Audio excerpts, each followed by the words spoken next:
Good day, everybody, and welcome back to, well, a windy apron up here in Goose Bay. It is sunny, cold, and pretty windy on the east coast of Canada at the moment. We're here at Goose Bay. We're going to hop in the 737-700, carry on our tour of Canada, flying southeast over the barrens and the vast wilderness of eastern northern Canada and down to St. John's, Newfoundland. Looks like we got a few people flying with us today.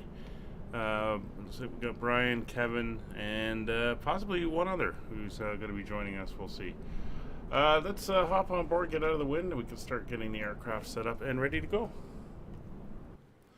First Officer Molly is here. She's up and around. Might be a little bit unsettled, so we could be hearing her. There's the CPR of Kevin, and if we come over here, let's go to this side. And if we lean back and look out there, we can see the Air Canada of Brian. And as mentioned, we got one other might be coming in. We'll see. We'll see if they're there.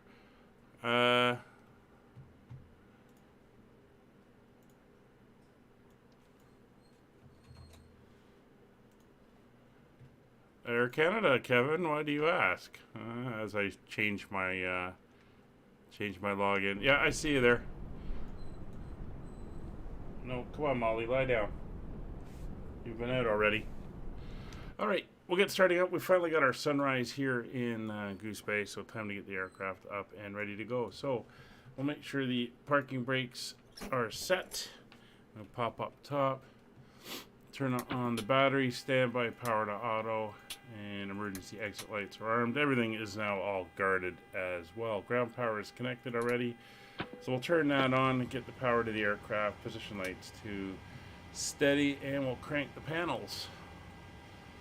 It's 4 dials we got to do. We'll pop down, we'll do the left and right main panels, and then back over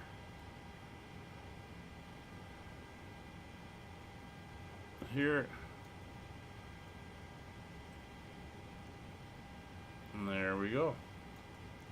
So they are all up and the exterior lights are on, so we'll lean all the way back here and get on the nav lights. Molly, leave it alone. That's her being a guard dog. Alright, so while all that comes up, we can let them know we are ready to start loading our passengers. They're going to have to bust them out. Do you want a board crew? No, we're already here. Passengers bus is coming. Yeah, I changed it. I'm showing Air Canada now. Alright, let's go with our setup. So passenger signs are now on. Electric hydraulic pumps are on. Yaw dampers on. Window heats are coming on. We'll get the fuel pump on.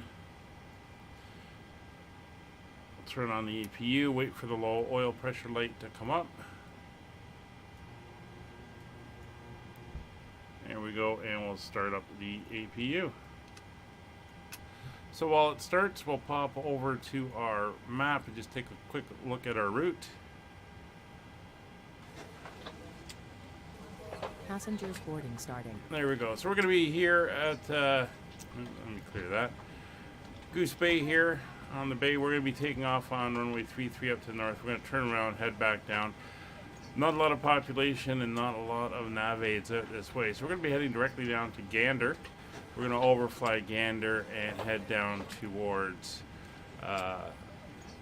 St. John's. And we're going to enter directly into the RNAV Yankee for runway 34 at BIV2 and do a nice curving RNAV entry in. As I mentioned, it is windy here. It is even more windy down in St. John's. Actual wind warnings are out. It's about 30 knots, more or less down the runway. Winds up here are up to 20 knots. Again, a little bit more of a crosswind, but nothing that the aircraft won't be able to handle. So that's our flight today over a lot of water, wilderness, and, well, trees.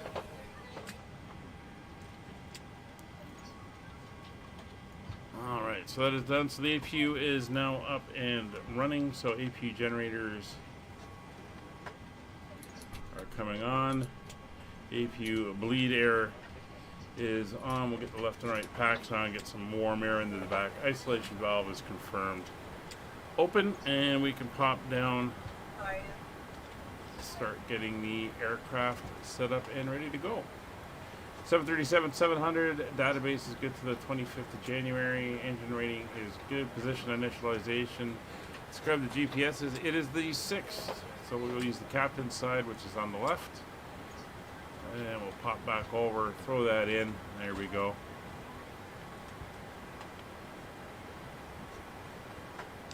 Alright, let's pop over here. We'll bring our route in. There we go. And we'll request our route. CYYR, which is Goose Bay, to CYYT, which is St. John's. We'll get her in. Cost index of 60 today. We're going up to 37,000 feet, 449 miles. And everything is looking good. So we'll set our payload and our fuel. And we're going to select this route. And we're waiting for it to come in now.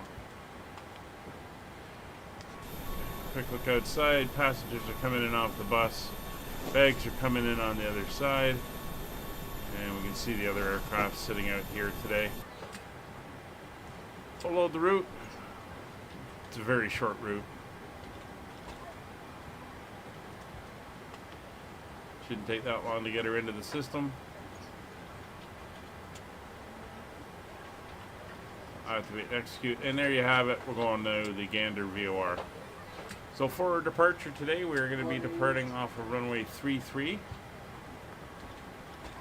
And we're going to be doing the Goose Bay 3 departure, which is basically a straight out climbing 5-mile departure to clear terrain. And we'll enter that in. Come back to our arrival. We are doing no star. We are going to do the RNAV Yankee runway 34.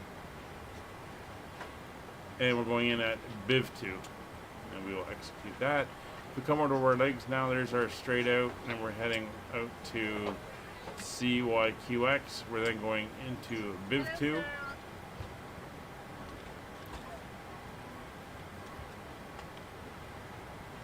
And there's all our waypoints coming around.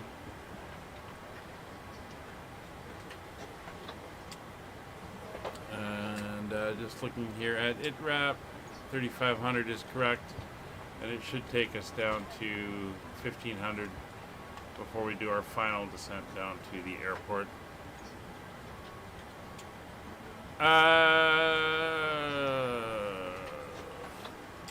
Doesn't now.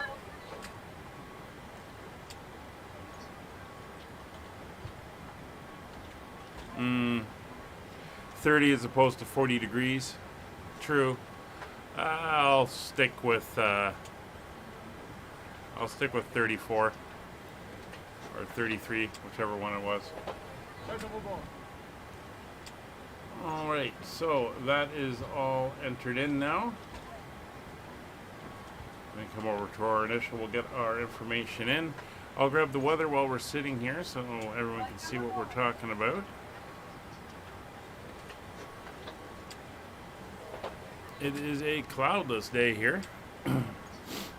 Winds are 27, 17 gusting 22.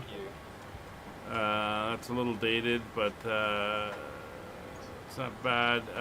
Drifting snow in the area. Skies are clear. It's minus 22 degrees, 2981, and our dead sea altitude makes it really, really low. So good performance today. 2981. We will dial in. 2981 is set, cross-check, and into standby.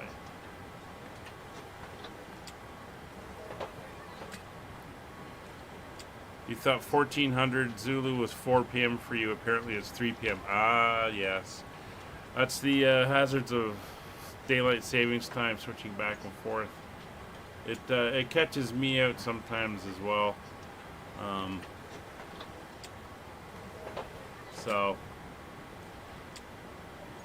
It's all good. There's our planned fuel. Everything is good. Reserves 2.7 tons. Cost index 26. It's got 390. We're going up to 370. We'll change that. And transition altitude is correct. So we're going to go 370. We'll execute that. Do all our recalculations.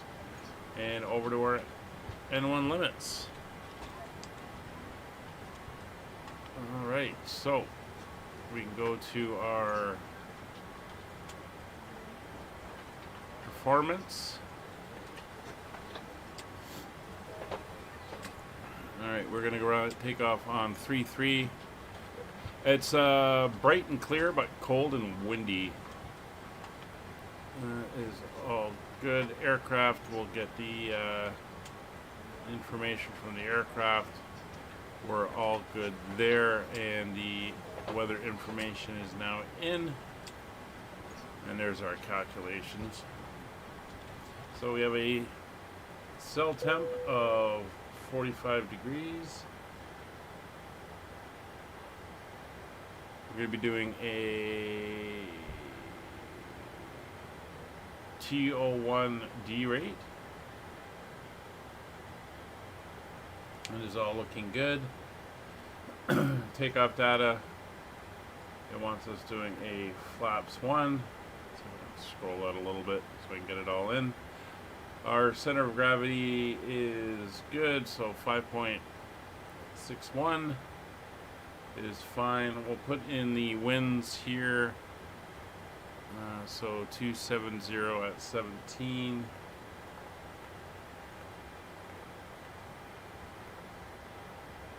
Go back over. Remaining.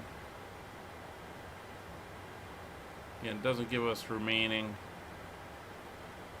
Go to 1100.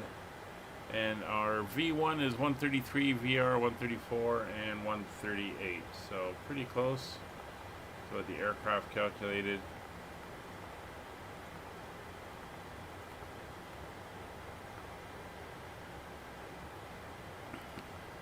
You're going to fly from Seoul to Haneda. Time to test the A300 again. Oh, good. Have a great flight. Okay, so our takeoff data is all now entered in. We can go over to our radios, 122.8 and 121.5. We'll do a radio check, and then we can carry on getting ourselves ready to go.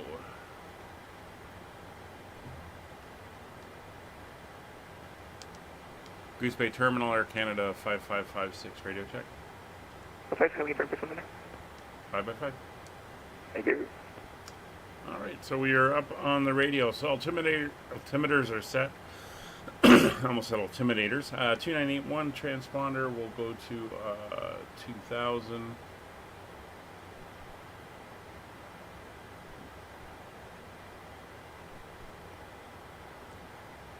Fueling, loading, and boarding is complete.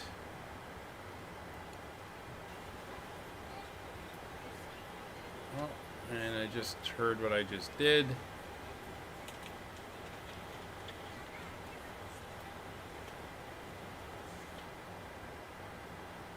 We're on your time now. There we go. Left that on realistic from the ATR flight yesterday. So we're good there. Ladies and gentlemen, welcome Takeoff aboard the data Short is Flight all Attendant set. speaking. At this time, please be sure to make sure all large carry-on items Cruise are in the altitude will be overhead bin, and small items 37,000 are feet. in front of you. If you have any trouble or need any assistance, And please airport don't elevation hesitate to here let is a flight attendant know and 461. If the overhead bin is full, please make sure 500 you close feet it there. as a courtesy to other passengers. Please double check that all your items are put away so that the aisle is clear and other passengers... Correction, can remain 160 seated. feet. I was looking at the wrong If you have an airport. emergency exit row, please read the exit seating responsibilities in the card in the seat back in front of you. If you're not able to comply with these actions, please let a flight attendant know. so that Runway we heading can is use it. 333. You are free to use your portable electronic devices during the boarding process. We ask that larger Initial electronic climb will devices are be stored once you 138 depart from the gate. plus Thank you, 10, and so welcome aboard. 148. And we're going to be climbing straight up to 37,000 feet. Good morning, ladies and gentlemen, and welcome aboard Flight 5556. Our flight time will be roughly 1 hour and 20. Alright, take a quick look outside. Just waiting for them to finish pumping out the lav. Is low and tight across your lap. Your tray tables and seat backs must be in the full upright and locked position for departure. Cabin crew, prepare cabin for departure.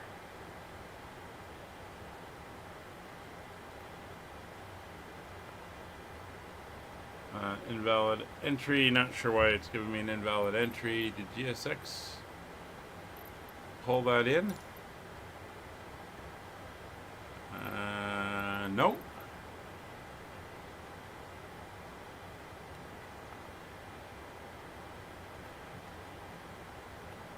Let's see what's going on there. Yeah, I guess a little bit of snow on the ground out here. Actually, there should be a lot more up here, but given where we are, there we go. They're now disconnecting. Had to threaten them from the captain's side.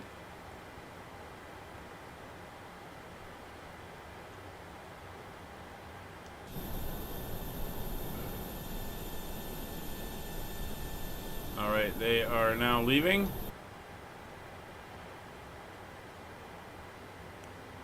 And so the MCP is all set up. Flight directors are now on both sides, and radios, we've done our radio check. So doors are closed, ground equipment is now clear. We can release the ground power. I don't know, why is it not? Let's try this again.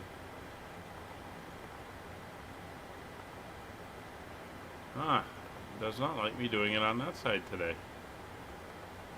Not sure why.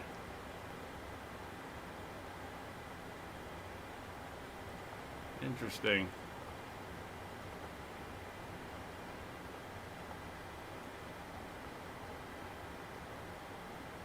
Don't know what's going on there.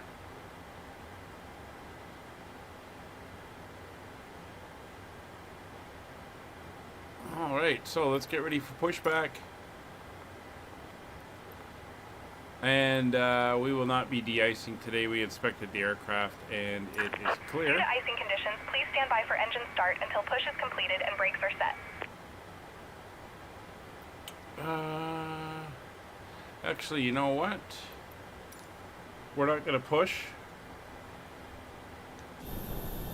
We're just going to taxi straight out.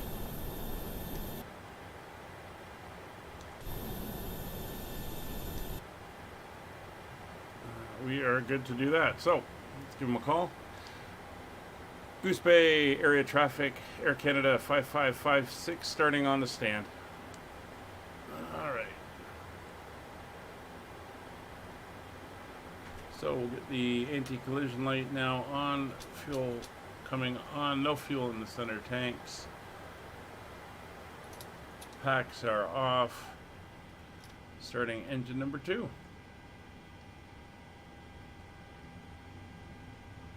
Start valve open.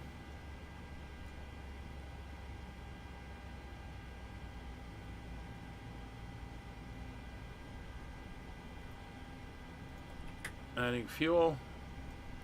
And while that's going on, we will get ourselves set up. We'll set up Roger on his side. Ladies and gentlemen, please direct your complete attention to the flight attendants as they demonstrate the safety features of our aircraft. You will notice a light illuminated above your seat. When this light is illuminated, please fasten your seatbelts low and tight across your lap. To fasten, insert the metal fittings into one another and tighten by pulling on the loose end of the strap. To release your seatbelt, lift the upper portion of the buckle. We suggest that you keep your seatbelt fastened throughout the flight as we may experience Just waiting for the unexpected starter to cut There out. are several emergency exits on this aircraft. Please take a few moments Starter now to cut out, locate starting your engine exit. number 1. Maybe behind you. Oh, If looks we need like to evacuate the Brian is aircraft, going to floor push. level lighting will guide you towards the exit. In the Pop event of a outside, we'll give the engines a listen.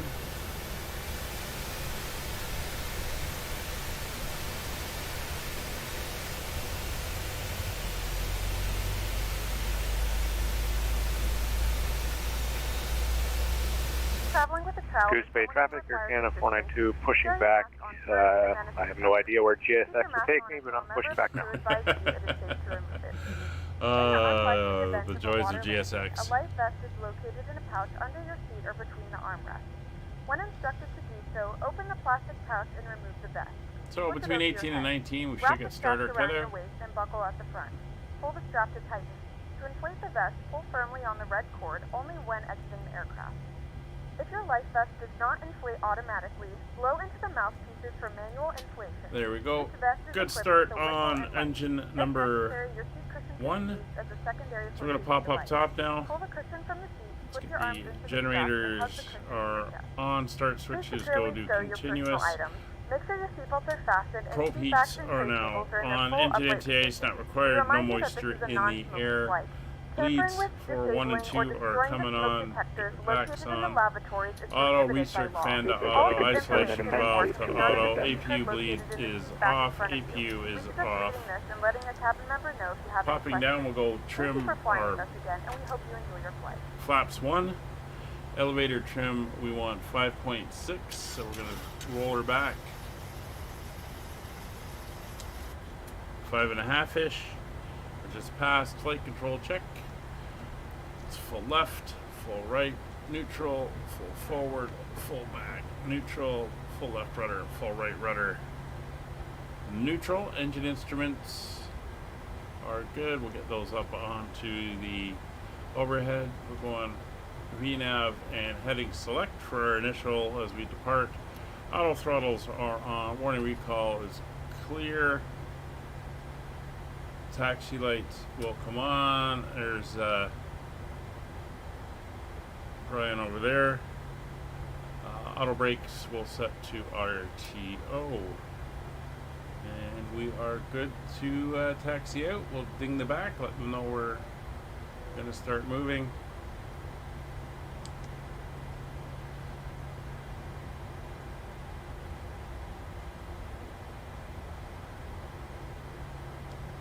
Goose Bay area traffic, Air Canada 5556, taxiing runway 33 via hotel, the apron, and holding short 33. Alright, brakes are off.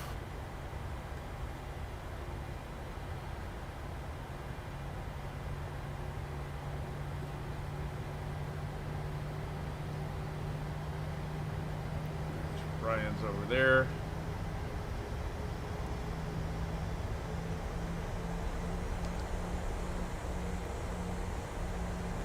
One of the neat things about Sim Add-on is I've managed to get all of the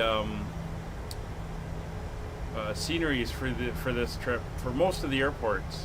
So that's why they all have a nice little individual, independent look. I think this one's default though. But St. John, where we're flying into, is Sim Add-on, so it should look nice.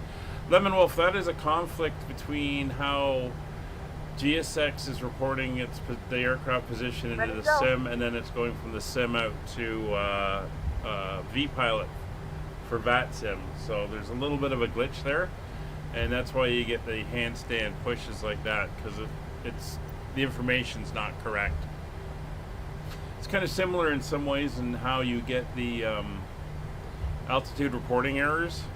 So you can be at 38,000 feet, but the sim's reporting you at 37.2 or something, or 36.8. Traffic in when you're taxiing to 40 miles after route 26, we're going to be taxiing Julius Gulf Alpha and holding short on runway 33 for the passing traffic. And it's a bit of a pain. Can be funny, or you might wind up what happened a couple weeks ago when we were doing a flight on the Christmas tour, where there was 4 of us and we all used GSX to push back. We all ended up going in 4 separate directions, even though we were pushing back in the same direction to the same taxi line. So it's a bit of a pain, but it is what it is. All right, that's it. We're all heading out.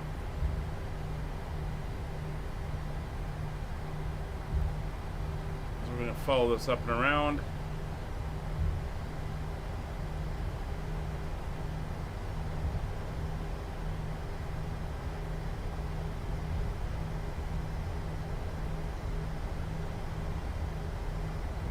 So we'll have a little bit of a crosswind here, but nothing that's outside of limits for the aircraft.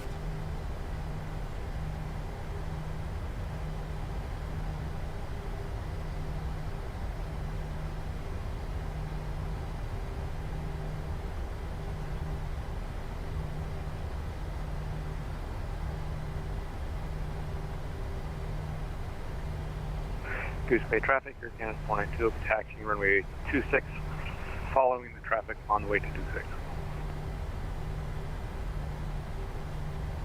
Alright, so here's 3-3 coming up.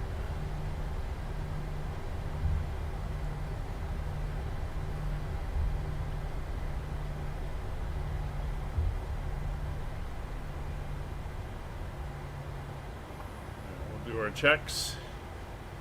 So fuel flow reset, watching for equal fuel on engines. We are equal V speeds confirmed 133, 134, 138. MCP is set 148, 333 and flight level 370. Nav data is correct. Radios are tuned 122.8, 121.5. So position lights will now go strobe and steady. Taxi light off, turn off lights on, landing lights are on, transponder to TARA, traffic is on both sides, terrain radar is on my side, runway 33 at Alpha is identified, and we are good to move out. Goose Bay area traffic, Air Canada 5556, taking position runway 33.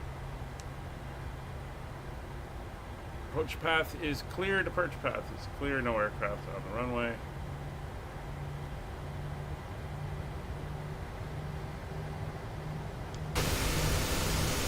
There's Kevin and Brian.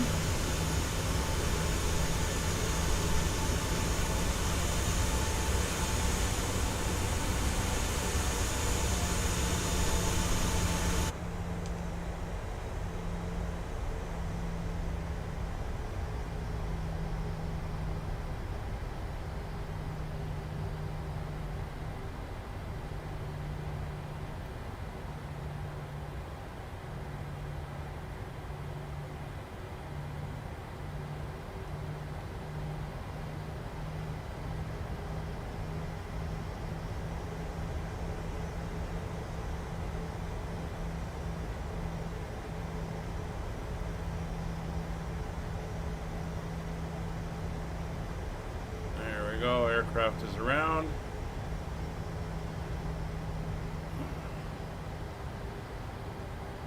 And we are parked up. So clock is going, engines to 40%. Goose Bay area traffic, Air Canada 5556, rolling runway 33, departure to the southeast. Brakes released, takeoff power set.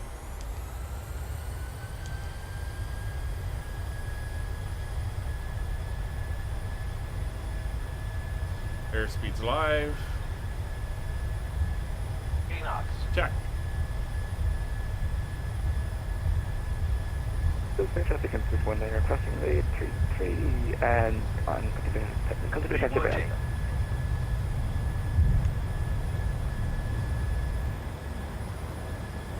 Positive rate of climb. Gear up.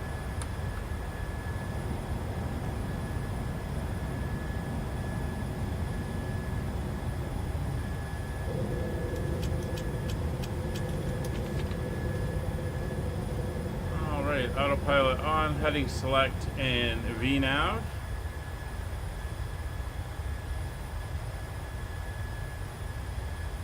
Goose Bay traffic, in the 42 crossing 33 on Alpha, hold short to 6. Alright, nosing down for acceleration.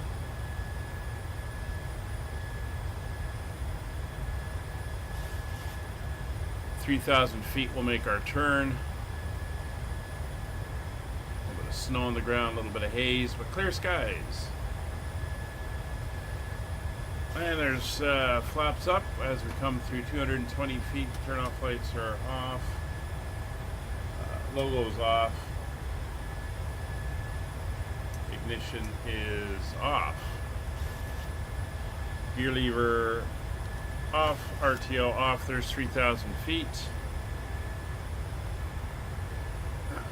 So we are going direct to YQX.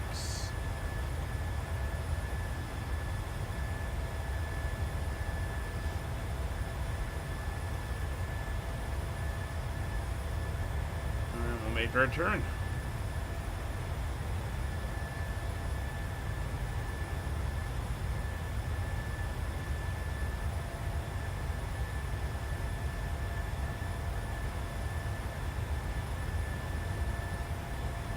Climbing out nicely.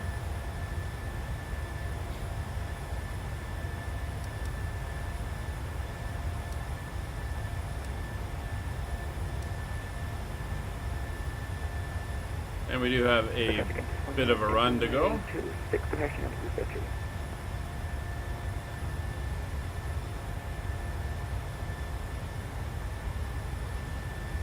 that morning sun. Simulated ice shinny patches on the apron and the plane feels unstable. Oh, you felt that, eh? I've had it before where it's taken me extra power to get going because of contamination and stuff, and then not sure I've felt ice though.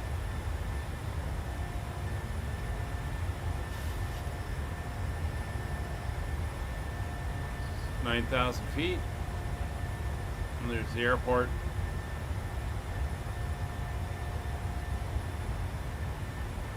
See the lights from Kevin and Brian's aircraft.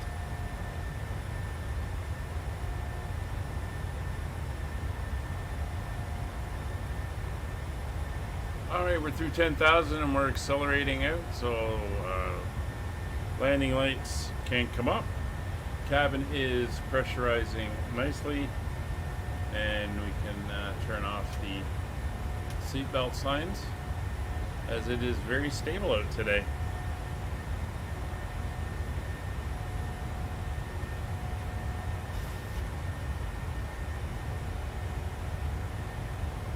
I can see Kevin rolling down there. Goose Bay traffic, you're going to want to Yeah, take there he position, goes. runway 26. Very nice.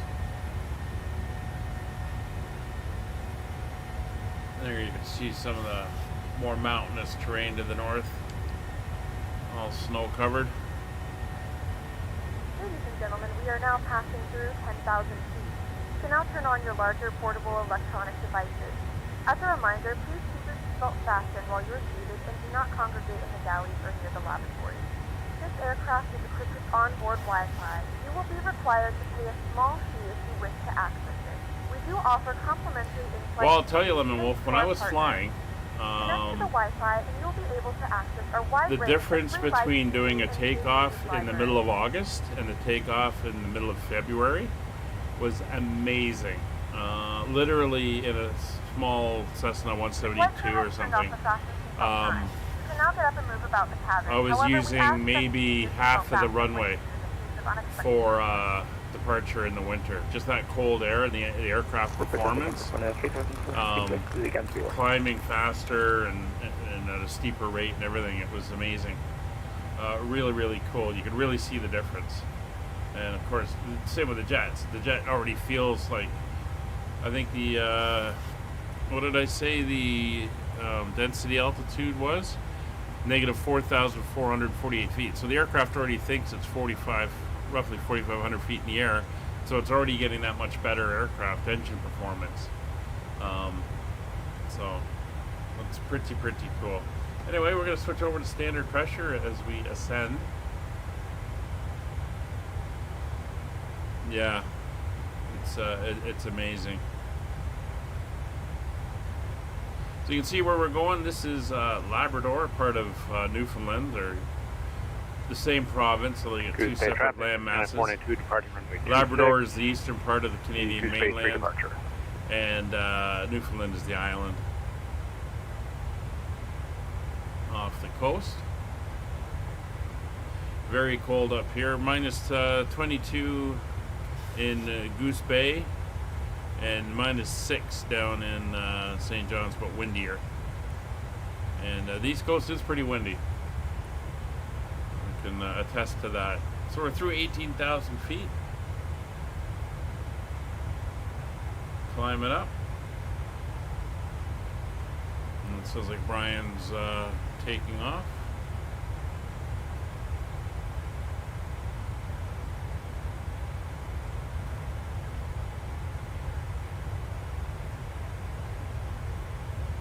A couple of aircraft heading to Copenhagen out of Pearson behind us. We're actually heading down to St. John's, which is kind of the first major city that you come to in Canada. It's way out on the eastern end of Nova Scotia, or Newfoundland. Way out there in the Atlantic.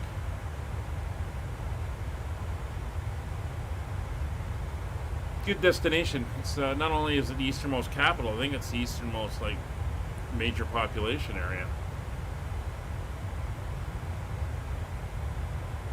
I don't think there's any other villages or anything. There might be, but can't be that big.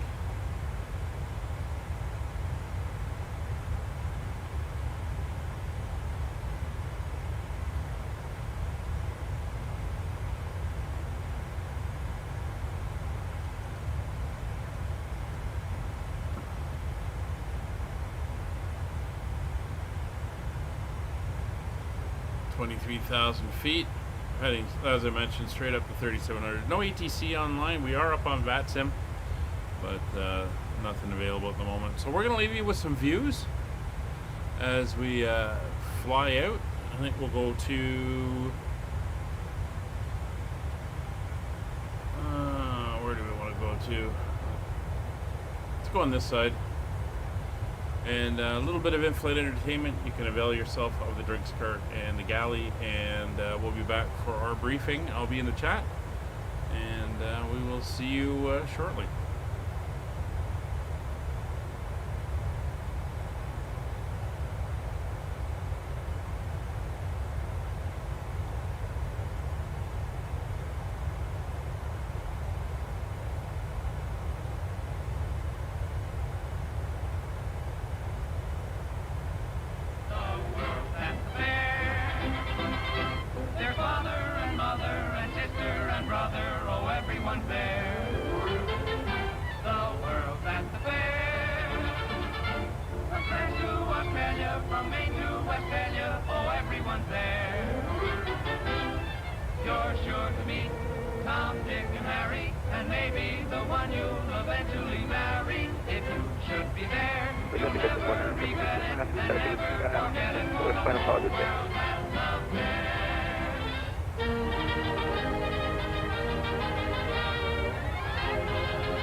thanks. I'm kind of thirsty. How about you? Uh-huh.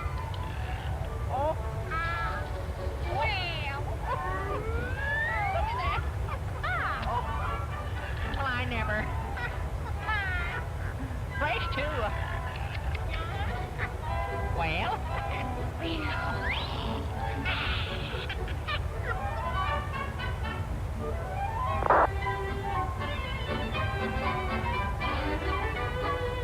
Think I'll tidy up a bit. Uh-huh. See you later, Eeyore. All right, Frankie. Well, what are you tarnishing? Hey! Look out there, what you doing? Yeah, oh. Oh. Thanks.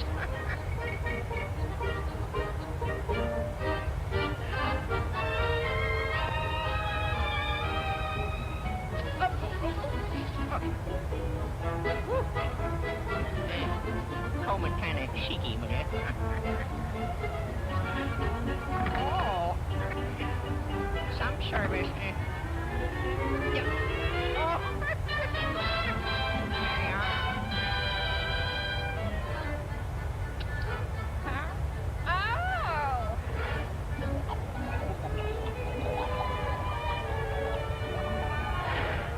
Well.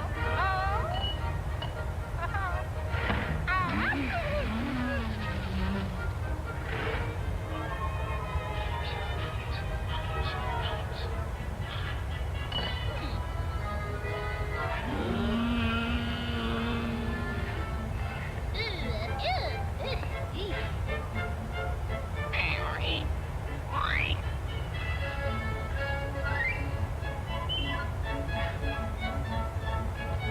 Hello. Whoa. Oh, see what this is. Oh. Thank you. Well, wouldn't know myself. Oh, you kid. How did it? Oh, you. Didn't know you. Come on. Dancing, eh? Oh, it doesn't swing around dance. I can dance all by myself, couldn't you? Well. Yep. Nice. Pretty good. Come on. Learn to dance, I guess.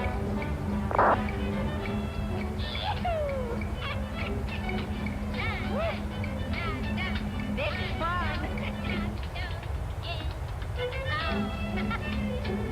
Guess I'll learn how to dance too. Come on, big ball head. Swing it.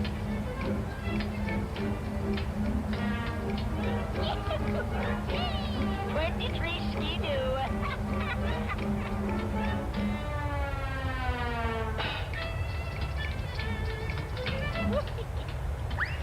Yes, sirree, Bob.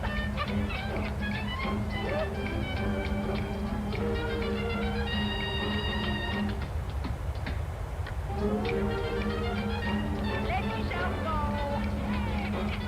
Flatfoot farmer and a plow, plow. A flatfoot farmer and a plow, plow.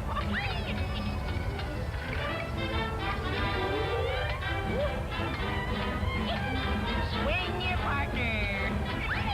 To and fro, route you go.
it was one of our strategic aims to draw as many German forces as possible away from the Russian front and French coastal areas and to contain them on the Italian peninsula while liberating as much of Italy as might be possible with the means at our disposal.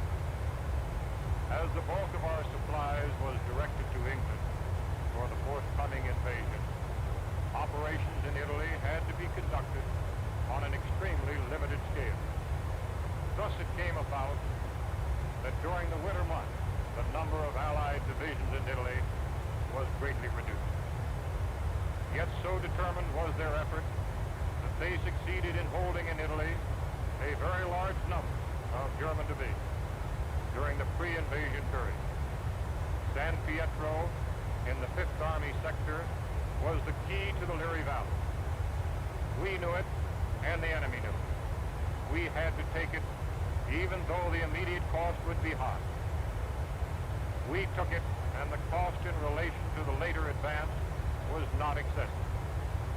By its very nature, this success worked bitter hardship upon each individual soldier, calling for the full measure of his courage and devotion.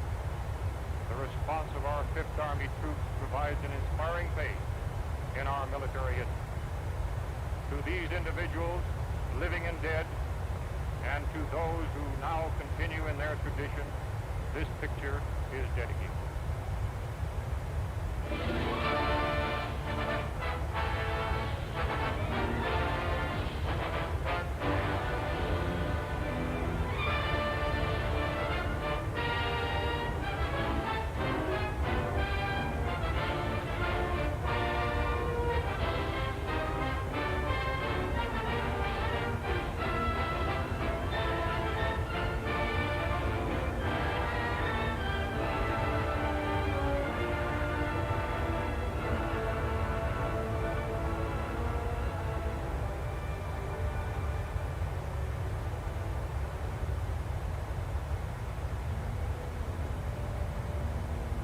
Liri Valley lies in the Italian Midland, some 60 miles northwest of Naples to some 40 miles southeast of Rome. A wide, flat corridor enclosed between 4 walls of mountains. In winter, the highest peaks of the Liri range ascend into the snows, but the valley floor with its olive groves and ancient vines, its crops, wheat and corn, is green the year around. That is, in normal times. Last year was a bad year for grapes and olives, and the fall planting was late. Many fields lay fallow. There are 2 ways from the south into the valley. One a narrow pass, the other a high scenic road over the mountains. They converge before the site of the ancient village of San Pietro, which for 700 years has stood at the threshold of Liri Valley, welcoming the traveler. The stones of its walls were quarried out of the parent hill from whose slopes it rises. Population 1,412 at the last census. A farming community. Patron saint, Peter. Point of interest, St. Peter's, 1438. Note, interesting treatment of chancel.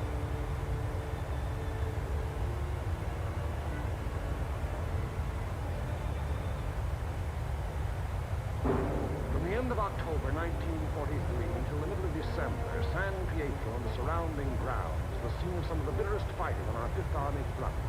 The Italian campaign had entered its second phase and pushed forward again after a static period brought on by heavy seasonal rains.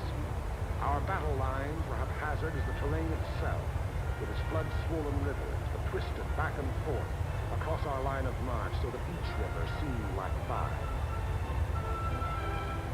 And where there was no river to cross, a mountain blocked our goal, each peak ahead being a few meters higher than the last we had won, so that each new peak had to be fought for the hard, uphill way, with the enemy looking down our throats. They had had time to fortify and camouflage their positions, No amount of artillery fire or aerial bombardment could force them to withdraw. That was for the infantry division, employing those weapons that can find and destroy life in narrow trenches, caves, and fighting holes. It was up to the man with the rifle, the man under fire from all weapons, the man whose way all our weapons, land, air, and sea, serve only to prepare. It was up to the foot soldier to attack a hidden enemy over ground that was sown with mines, the anti-personnel S-mines that fly up at a football to explode beneath the groin. Nowhere along the entire front were enemy preparations more elaborate than in the San Pietro area. For San Pietro stands at the threshold of Leary Valley, and through Leary Valley, wide and level, runs the most highly prized length of road south of Rome. By early December, we had taken or holding high ground to the northeast, east, and south of San Pietro, the Camino Maggiore hill mass being last to fall. An Italian brigade under Allied command had made a vain attempt to capture Mount Lungo, possession of which would have acted greatly to our benefit. In a few moments, we'll be starting our in-flight meal service. Please look in the seat back for our menu, and one of our crew members will stop by shortly for your order.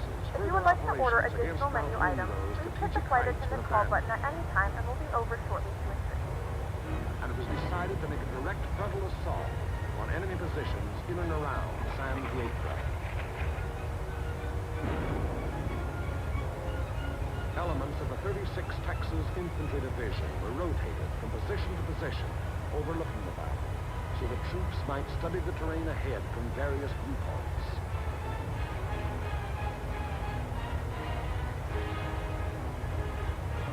Patrol activity was continuous.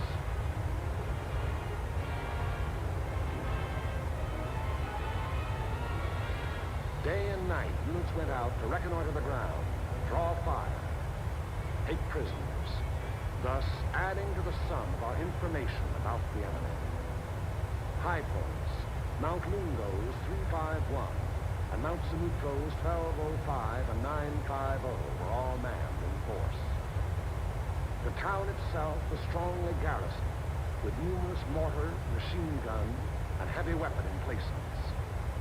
4 enemy battalions were dug into a line of connecting trenches and mutually supporting pillboxes in depth that extended from the base of Mount Lungo, northeast across the valley floor to the base of Mount Sinitro. Another battalion was organized to defend the high ground northwest of San Pietro. Areas before these positions were heavily mined and held a confusion of barbed wire and booby traps. On the afternoon before, D-Day and H-Hour were communicated to battalion commanders.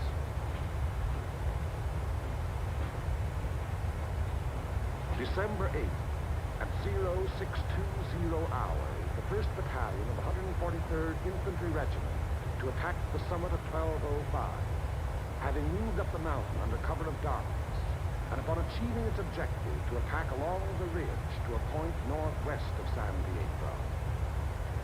The 3rd Ranger Battalion likewise to attack 950, another feature of the Mount Sinopro hill mass. The 2nd Battalion of the 143rd to attack over the terraced olive orchards northeast of San Pietro. The 3rd Battalion, acting in support to follow the 2nd at 400 yards.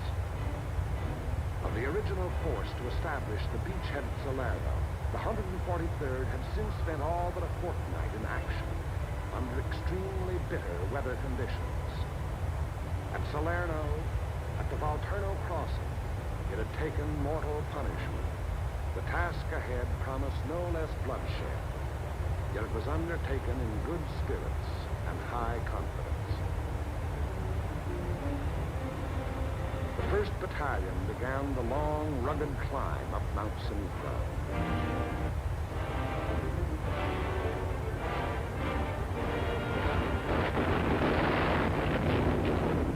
As night fell, our artillery opened up, and throughout the night hours, intense fire was laid down on the enemy's main line of resistance.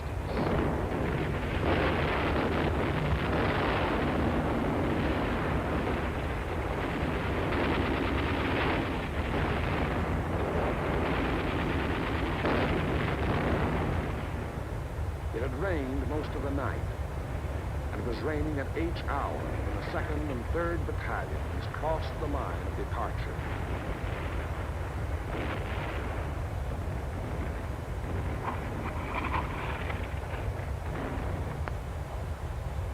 Some 200 yards forward, they encountered mines and automatic fire from pillboxes.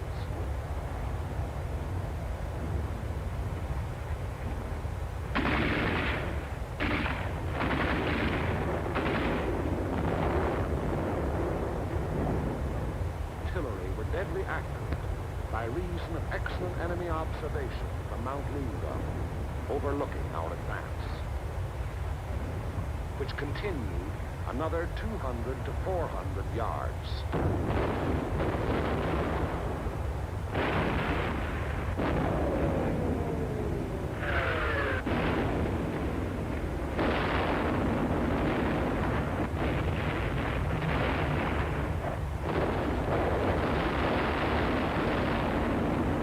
Many men gave their lives in attempts to reach pillboxes and throw hand grenades through the narrow gun openings. The 3rd Battalion was committed.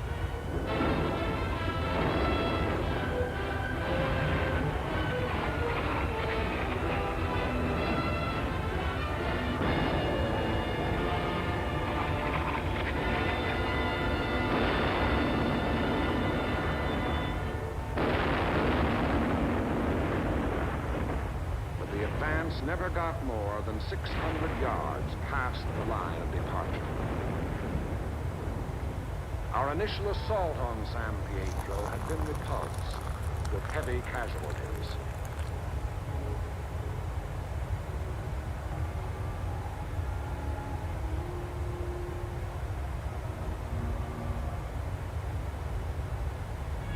The attack on Hill 1205, however, was a brilliant success.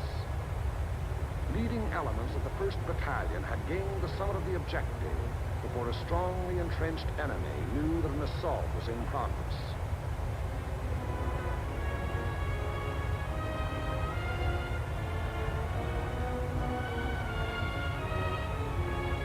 To the right of 1205, the 3rd Ranger Battalion had also captured its objective, but only after successive attacks and costly casualties, for on 950 the enemy was not taken unaware. Counterattacks were to be expected on both 1205 and 950. They were not long developing.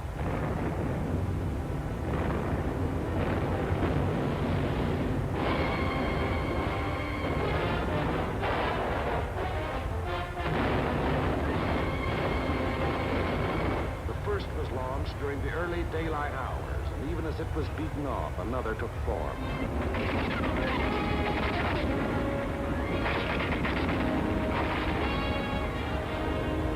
Day and night they followed in unremitting violence.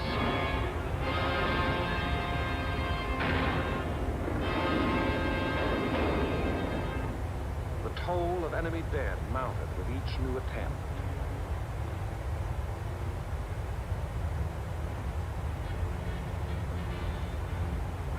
But German prisoners captured on 1205 and 950 said they had been ordered to retake those positions at all cost.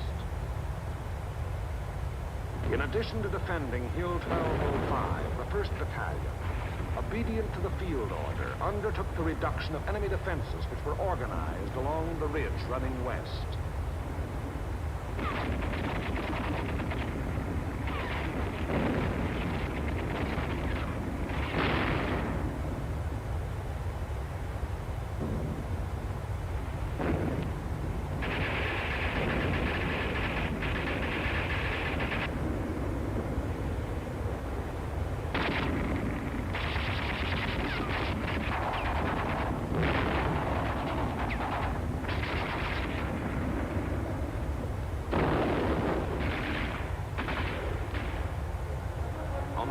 December, the 1st Battalion was reinforced with the 504th Parachute Battalion, which took over and maintained the defenses of 1205 and 950. thereby enabling the 1st Battalion to throw its entire remaining strength into the assault along the ridge. But the 1st strength had dwindled and shrunk in the 5 days past, and there was now a question as to whether its existing numbers were sufficient to prevail. Reports during the night of the 14th of December stated that the enemy was offering bitter resistance and that the issue was in grave doubt. Meanwhile, on the olive terraces below, the 2nd and 3rd Battalions had twice again attempted to reach their objective. Both times they had come up against a wall of automatic weapon, mortar, and artillery fire.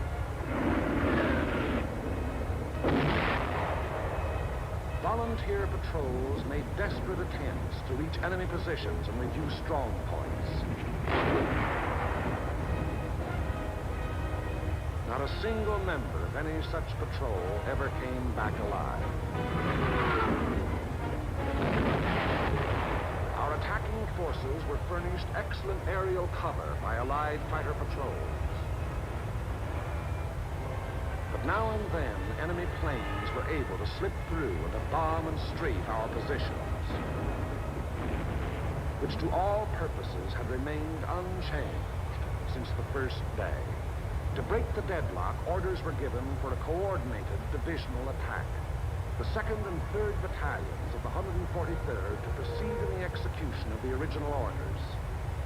Acting in conjunction, Company A of the 753rd Tank Battalion to attack San Pietro from the east over the high road. 1 battalion of the 141st to attack over the flat valley floor. After nightfall on D-Day, the 142nd Infantry Regiment to attack Mount Lungon. The earlier decision not to attack those strategic heights having been reversed in view of the present critical situation. In preparation for the attack, all 5th Army artillery within range, including tanks and all tracks, was directed against San Pietro and the surrounding area.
H-hour, 1200 hours.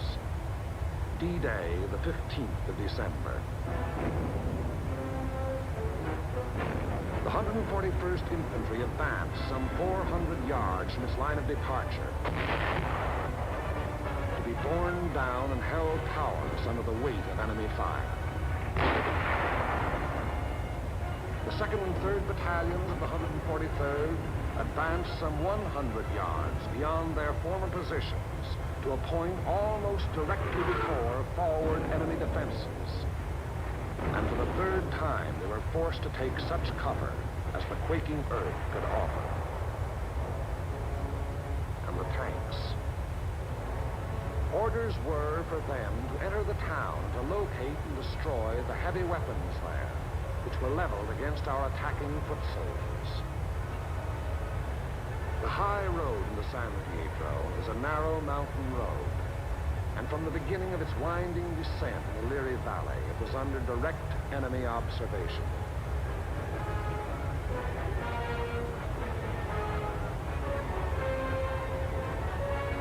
"16 tanks started down that road. 3 reached the outskirts of the town.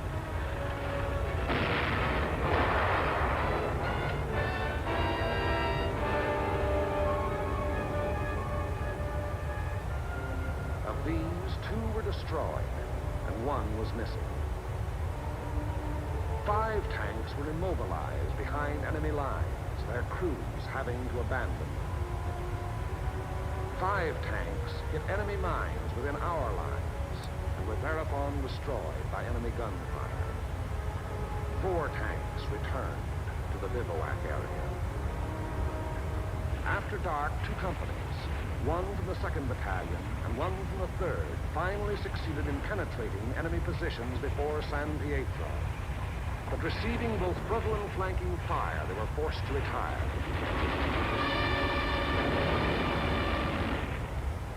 Company E having been reduced in strength to a handful of riflemen, and Company L faring little better.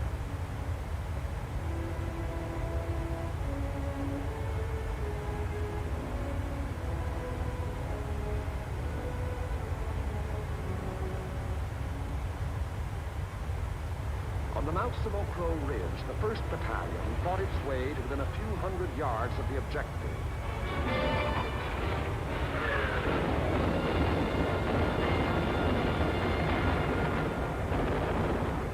But it had paid for ground gained at the rate of a man a yard, and it did not have strength to carry the fight any further forward.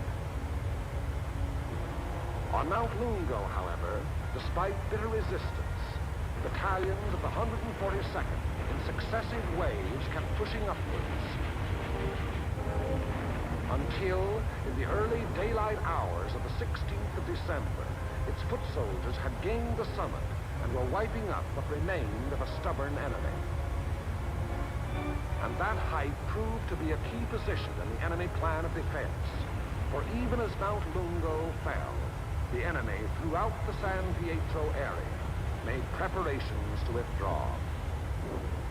Almost invariably, the enemy will counterattack to cover a withdrawal. The first violent thrust was delivered within a few hours.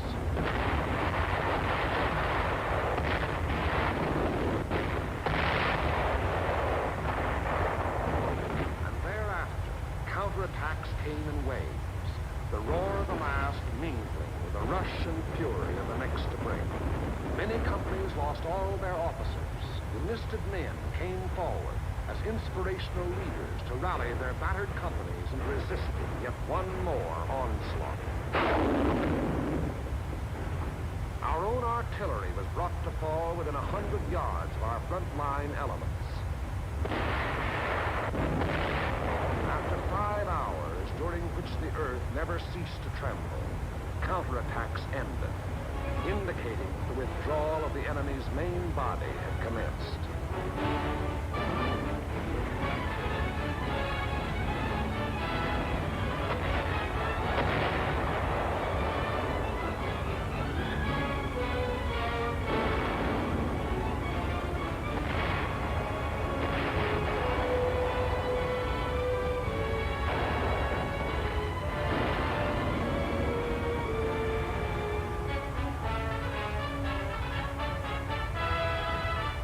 To maintain contact with the enemy, our patrols immediately pushed ahead.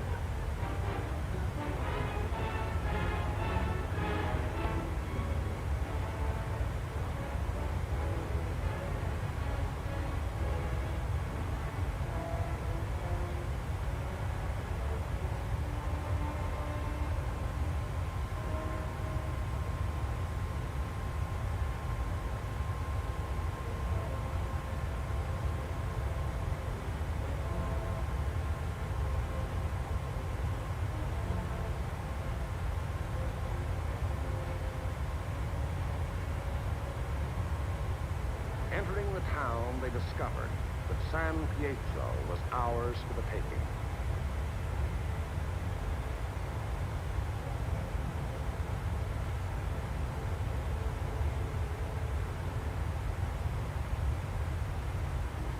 The 2nd and 3rd battalions, less than a rifle company in strength, weary to death who were alive, stumbled forward past San Pietro to consolidate gains and re-establish contact with the enemy, now taking up new positions some 5 kilometers beyond. That is the broad shape of the Battle of San Pietro, which was but the first of many battles in the Erie Valley. It was a very costly battle.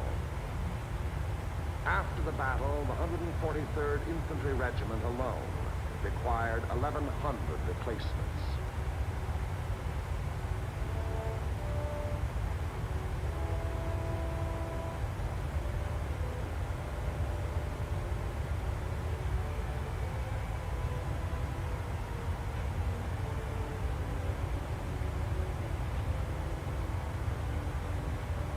The lives lost were precious lives to their country, to their loved ones, and to the men themselves.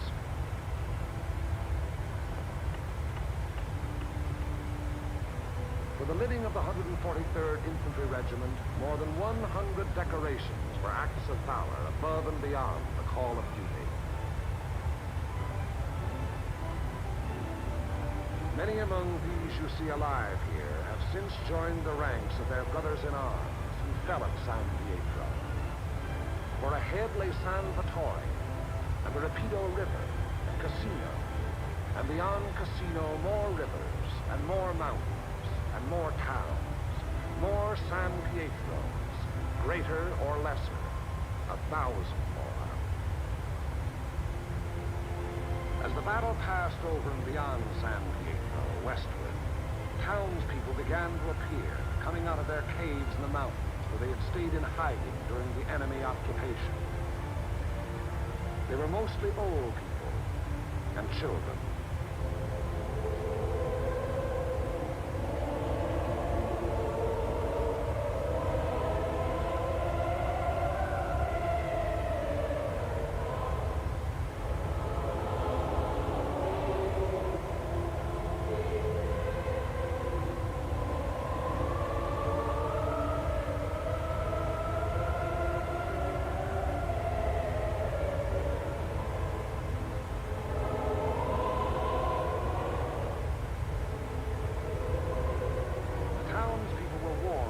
Enemy mines and booby traps, which were in the process of being cleared.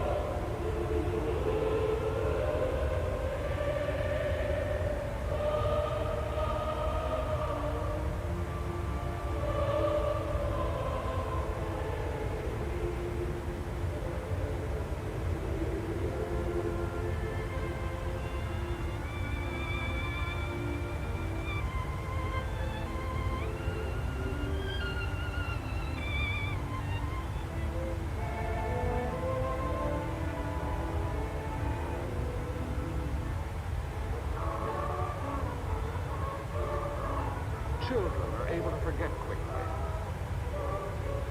Yesterday they wept. Today there are smiles and even laughter.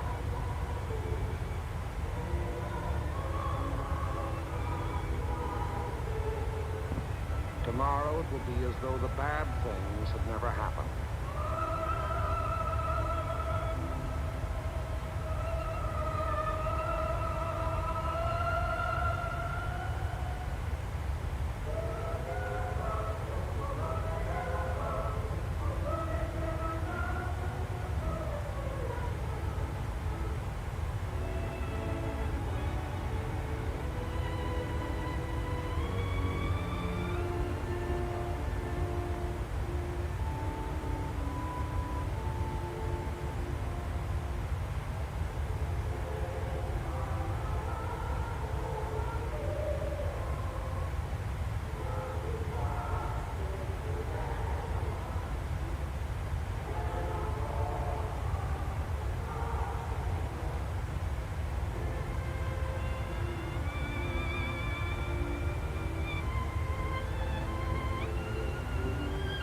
Living was resumed in San Pietro.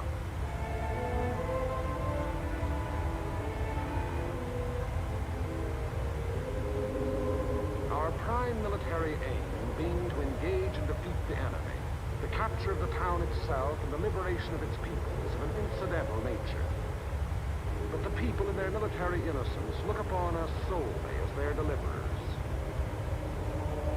It was to free them and their farmlands that we came.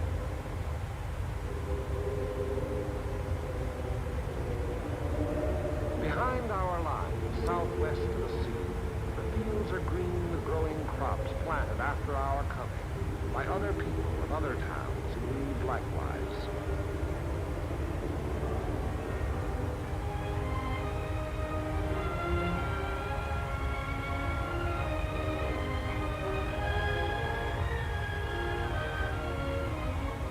The new one earth at San Pietro was plowed and sown.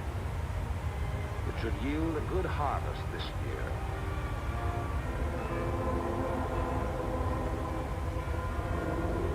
And the people prayed to their patron saint to intercede with God in behalf of those who came, delivered them, and passed on to the north with the passing battle.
Alright, we're back on the flight deck. We're just about to begin our descent so we can go through our preps. Destination weather, we've just been talking about it in the chat. Winds have picked up slightly to 30 to 41 knots.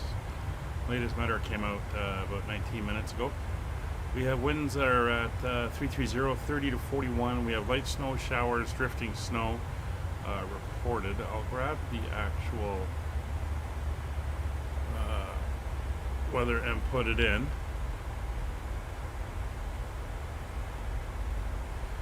So here's the current forecast. Again, 330, gusting 41, 10 miles of visibility, light snow showers, drifting snow, overcast 2,200 feet, -7. Remarks, there's some embedded towering cumulus in the area. So we'll have to watch for that, but it shouldn't be a major issue. Contaminated would be, depends when they plowed it. We'd have to... That one we can't know unless there was somebody on site that could tell us if it was been plowed or if it was piling up or what was happening. So I would assume it contaminated and just go from there. Alright, well, we're starting down. We're going to go all the way down to... we got some restrictions that'll help us, but we're going to go all the way down to 700 feet, which is our minimums. We're just above our minimums. We'll probably be on manual at that point anyway. But that'll take us down through the RNAV since we're descending straight down. So we've got destination information. We're going to go down for our arrival. We're going to be doing a flaps 40 landing here, and we'll clear the drag message. We're okay. Actually, no, we're going to add a little bit of drag in there. We'll go full spoiler, see what happens. Landing altitude, St. John's Airport is at 461 feet, so we're going to go 500 on the landing altitude. Radios are all set. Localize our ILS frequency and course, not required. It is an RNAV. Anti-ice, we will turn it on when we hit the clouds. Warning recall is checked. MCP, 700 feet, we are heading down. Altimeter 29032, very low pressure. So we'll set that. 29032 is now set.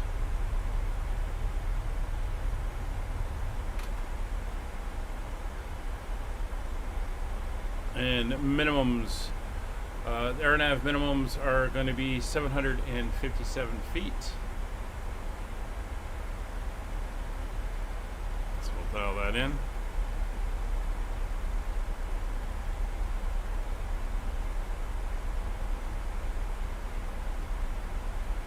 Of course, it only goes up. No, this one goes up by actual feet. So 757 is set. Approach and missed approach. Well, the approach is going to be straight in, and we're going to be doing, as you can see on the chart here, we're going to be doing a left-hand curve around on the RNAV to come in. Missed approach, we climb to 3,000 feet, tracking 336 to Aaron, which we can see here in the blue on the ND.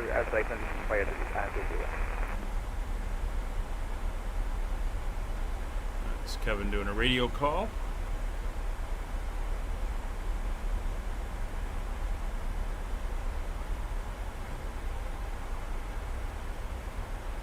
St. John's area traffic, Air Canada 555, 60 miles from BIV 2, descending through flight level 250, inbound RNAV Yankee, runway 34, St. John.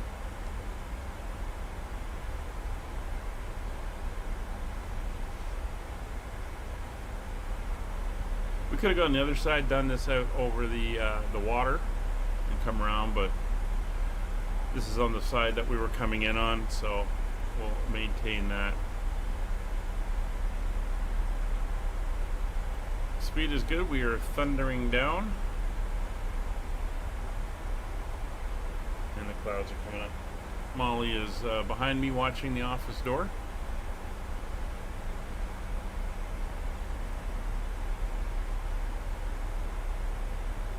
So there we are coming in.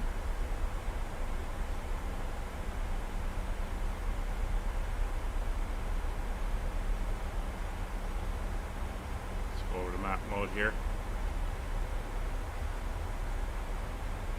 Interesting, we flew over it, but up in the northwest end of Newfoundland is where the Viking settlement is, which they figure was came in here early 1000s, I think. I haven't been there yet, but apparently it's an interesting place to visit with a huge Viking settlement uncovered, and it's all there.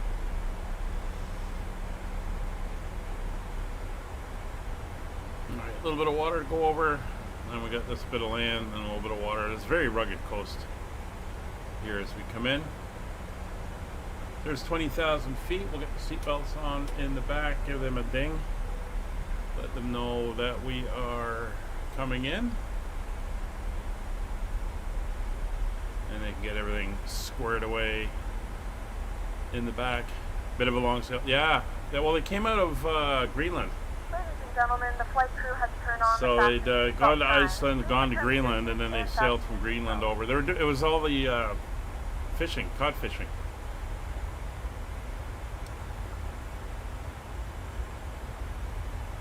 All right. 18,000 feet coming up, so we're going to switch over to local pressure. And I'm going to start bringing that speed down. So I'm going to bring our speed back to 280.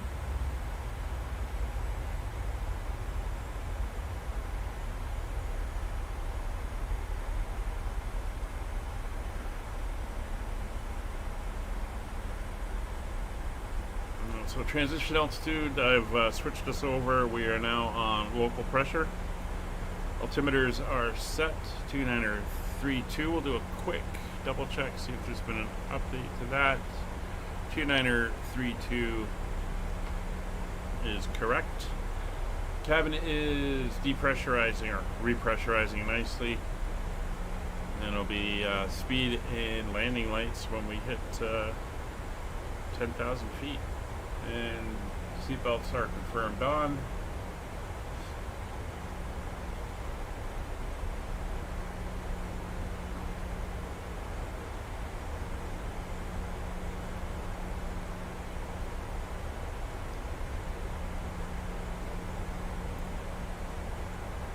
So we're looking good. It's myself, then Kevin, and then Brian coming in.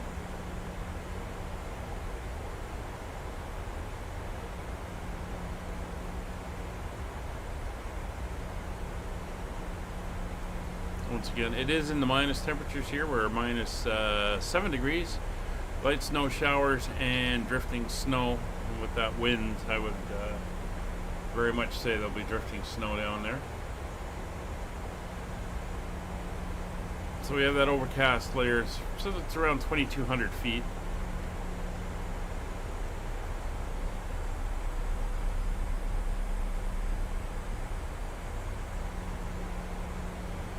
Not worried about the wing NTA, so we'll just put on the engine as we come through.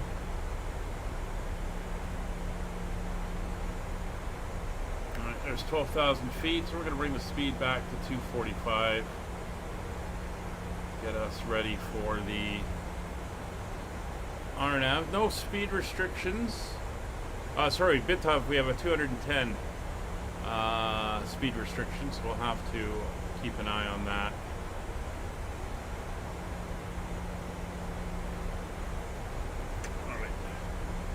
So it's 11,500 feet. We'll get the speed brake out, start bringing our speeds back.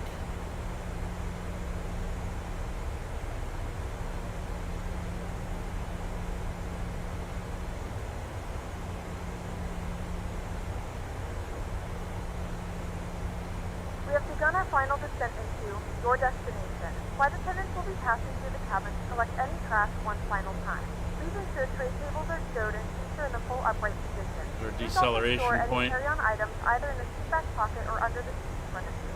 Please complete all Wi-Fi related tasks and stow any larger electronics.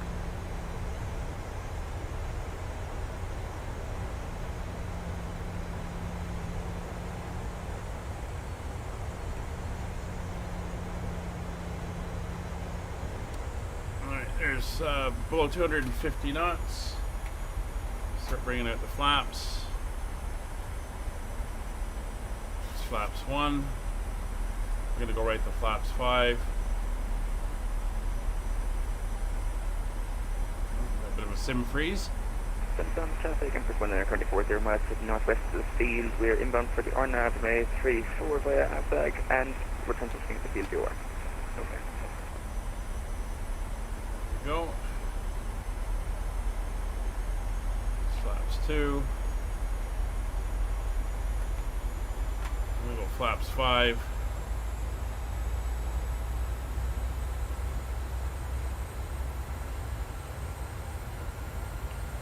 And still not 10,000 feet, so we'll get our lights on, turn off lights are on, put on our, don't need our wing or our logo lights, that's fine.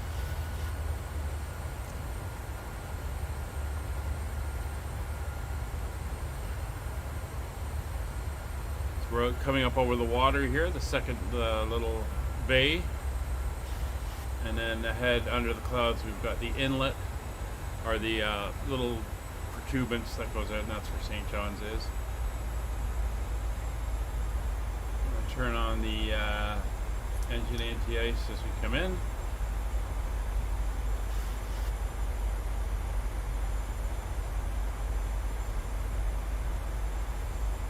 Just for passing through the clouds here. Once on the ground, we are going to be doing a departure to the left, hopefully at Juliet, then we'll taxi back to the gates, and we're going to be parking at gate 2.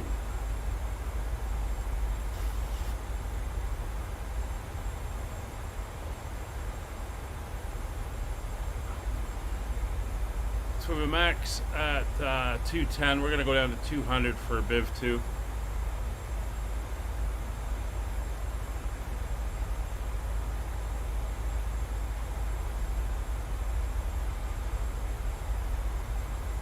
Now goes flaps 10. It's 12 miles, 7,800 feet.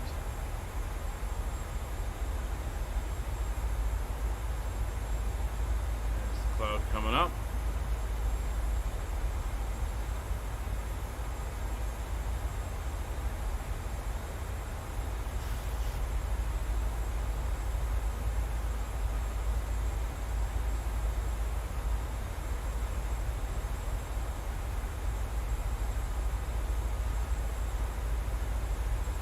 Alright, nav course and frequency not required. We're going to go auto brakes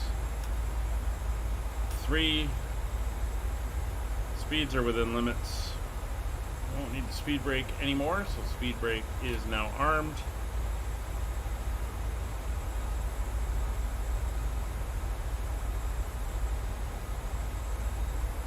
It's 8 miles. We're going to reduce our speed now to 200.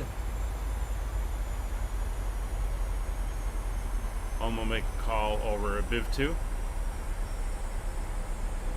We are aiming 5,000 feet at BIV2.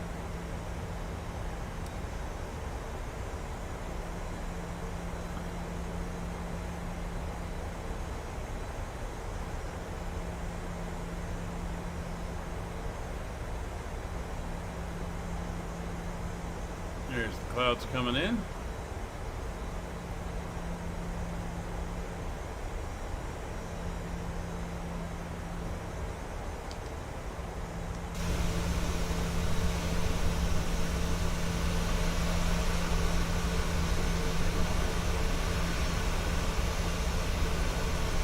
Looking very nice, very cloudy, big pillows.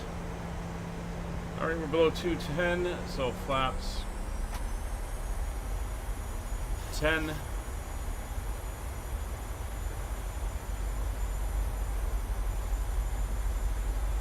Approach mode is armed. Final approach course, glide path.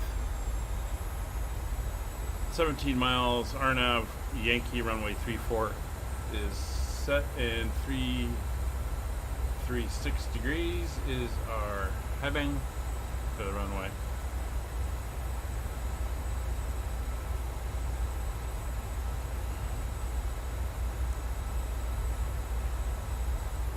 St. John's area traffic, Air Canada 5556 overhead, BIV2 descending RNAV Yankee runway 34. And currently 15 miles to the northwest of the field. We are at 8,000 foot inbound for the inbound land in the 34. Didn't transmit. St. John's area traffic, Air Canada 5556 over BIV2 inbound on the RNAV Yankee runway 34, St. John's. Alright, I'll bring that speed back now to 180.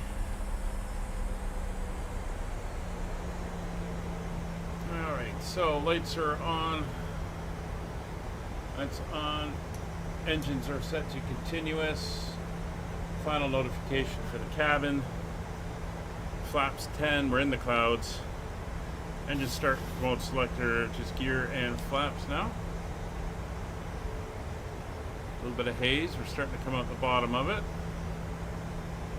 Or at least see down through it.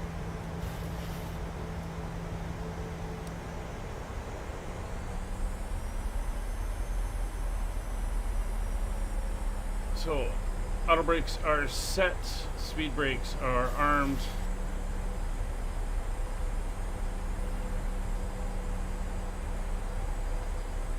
Just looking at our max speeds are 210 all the way around. It's fine, we're coming around the corner now.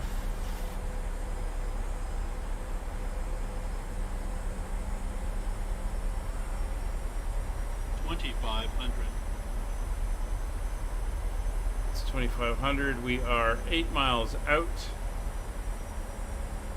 Speed reducing to 165. Gear down.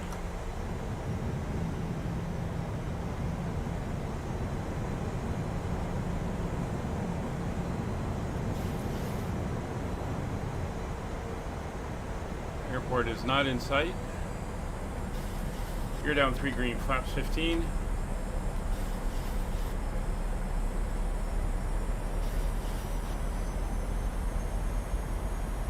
And flaps 25.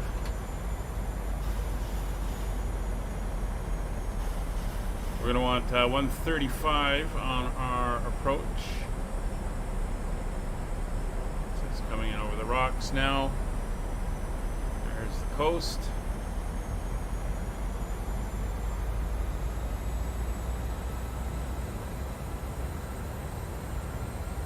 A little bit of wet snow coming in, so we are going to put on the wing anti-ice.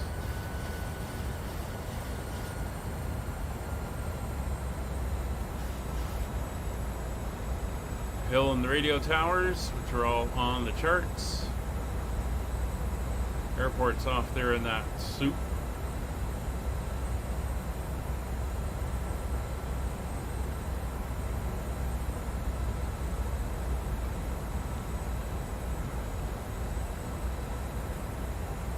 Kind of flying. There's the airport there. Speed coming back to 135. It's set. Flaps 30. 4 miles. St. John's area traffic, Air Canada 5556, 3.2 miles. Short final, runway 34, St. John's. And flaps full. So gear down, 3 green, flaps full, cabin is notified, lights are all on, engines are on continuous. We are clear on the recall.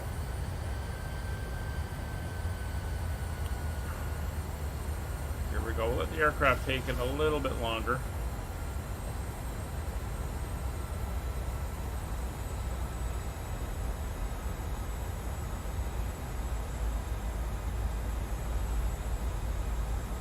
Let her get her all stable and settled. And again, we're going to be exiting left. Winds are 36 knots, almost straight down the runway.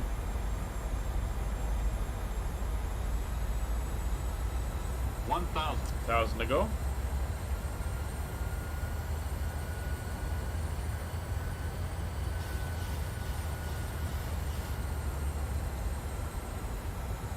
I think that freeze I had was the airport loading in, since it is custom scenery and it is the first time it is loading.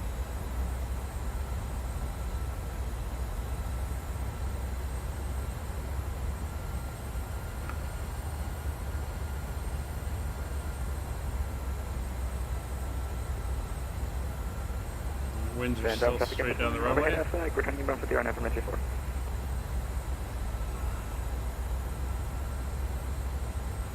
Ground speed is less than 100 knots. Approaching minimums. I have control.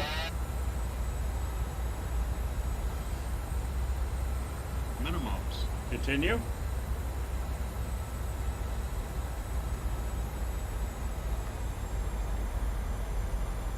Slight drag it in, but I want to get her down and get her off. That winds are starting to push slightly from the right. 100. 50. 30. 20. St. John traffic, you're going to 492, pass 2 at 5,000 feet for the RNAV Zulu runway 34. Alright, reverser's full. Auto brakes 3. That's Gulf. I'll take the next one, which is Juliet. Alright, reverser's off, auto brakes disarmed. Ladies and gentlemen, we have reached our destination. The local time is 11:40 a.m. and it's currently about -7 degrees Celsius. Get up to the You can far now end use your here. mobile devices. Please remain seated until the aircraft has come to a complete stop and the seatbelt sign is turned off. Remember to use caution when opening the overhead bin. So, didn't need auto brakes 3, could have done auto brakes 2. Thank you for flying with us.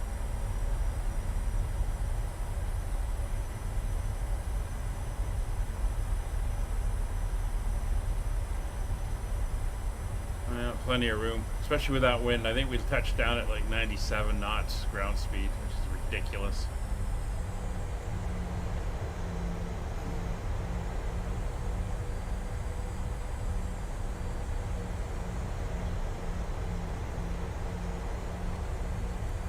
St. John's area traffic, Air Canada 5556, clear runway 34 at Juliet, taxiing Juliet Hotel Golf to the apron, stand 2. Alright, let's get flaps up. Speed brake in. And St. John's traffic in There's the de-icing. on the lateral guidance for the RNAV runway 34, currently 8 miles out, speed 170. Let's get the lights retracted, taxi light on, turn these off, APU on, come off, wing lights, I never put lights on. Logo lights can stay on. That's fine. Anti-ice will come off. So de-icing is over here. There's the service yard for all the service equipment. Alright, flaps are retracted.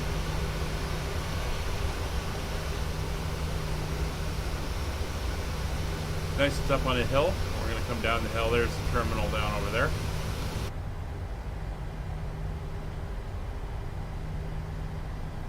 Alright, we want to go to gate 2. Not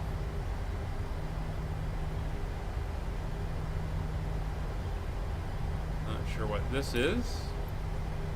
Yeah, gate 2. Alpha 2.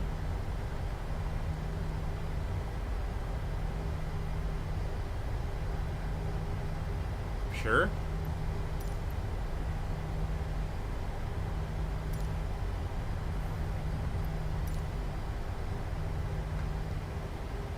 All right, this is Gulf.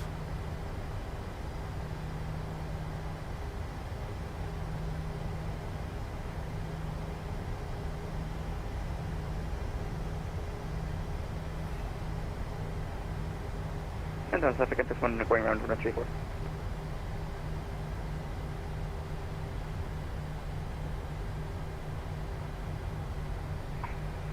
St. John traffic, Air Canada 492, just turning onto final from base leg, runway 34. And I think that's 2 right there. Looking very good. That's where I was expecting it. Looks like Kevin, I think, said he was going around.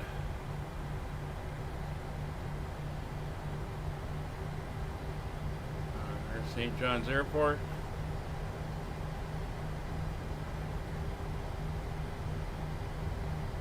It is windy here. I will say that.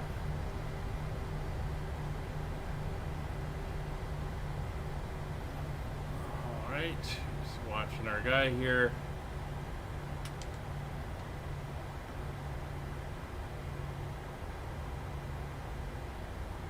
Alright, I'm not going all the way over there, dude.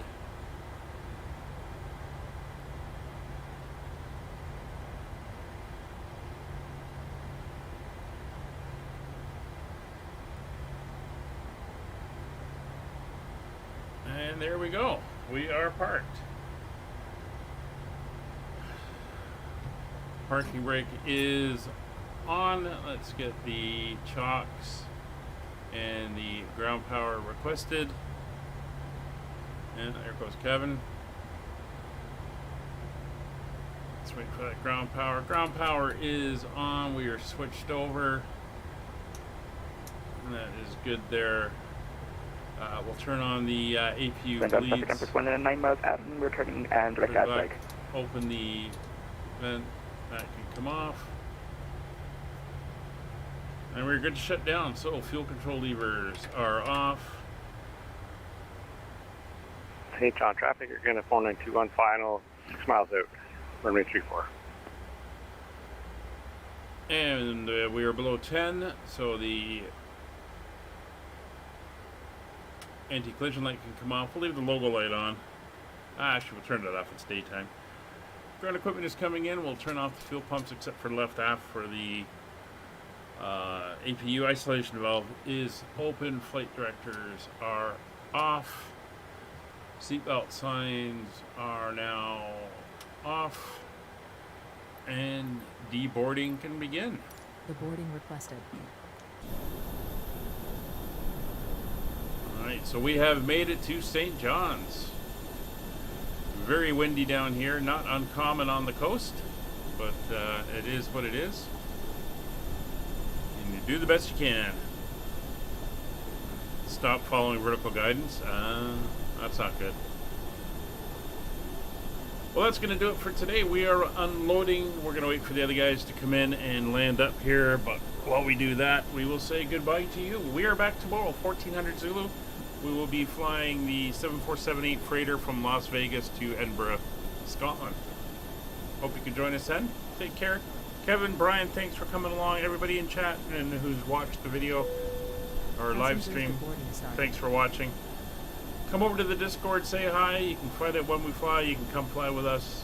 Don't forget to subscribe, click the like button, all that good stuff. And we will see you tomorrow. Take care. Bye for now.